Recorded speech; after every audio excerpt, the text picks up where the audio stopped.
Story number 10. The Great Flood.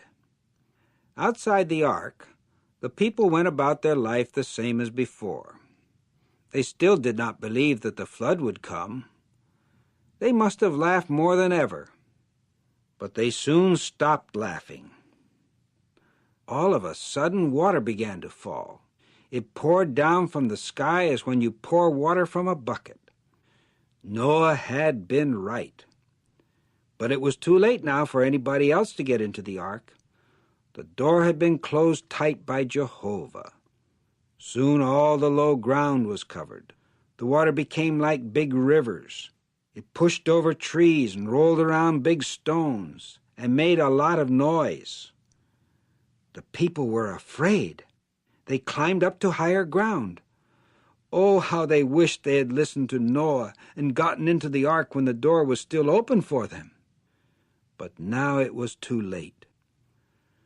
The water kept getting higher and higher.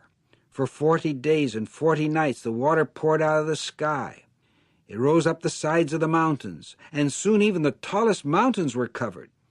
So just as God had said, all the people and animals outside the ark died, but everyone inside was safe. Noah and his sons had done a good job building the ark. The water lifted it up, and it floated right on top of the water. Then one day, after the rain stopped falling, the sun began to shine. What a sight it was! There was just one big ocean everywhere, and the only thing that could be seen was the ark floating on top. The giants were gone now. No more would they be around to hurt people. All of them had died, along with their mothers and the rest of the bad people. But what happened to their fathers? The fathers of the giants were not really human people like us. They were angels that had come down to live as men on earth. So when the flood came, they did not die with the rest of the people.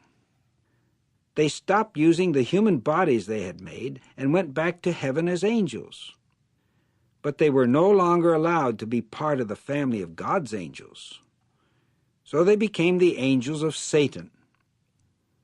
In the Bible, they are called demons. God now made a wind blow, and the waters of the flood began to go down. 5 months later, the ark came to rest on the top of a mountain. Many more days passed, and those inside the ark could look out and see the tops of the mountains. The waters kept on going down and down. Then Noah led a blackbird called a raven out of the ark. It would fly away for a while, and then it would come back because it could not find a good place to land. It kept doing this, and each time it returned, it would rest on the ark.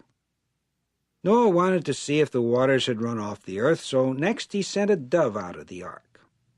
But the dove came back too, because it did not find a place to stay. Noah sent it out a second time, and it brought back an olive leaf in its beak. So Noah knew that the waters had gone down.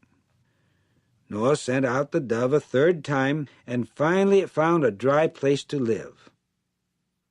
God now spoke to Noah. He said, "Go out of the ark.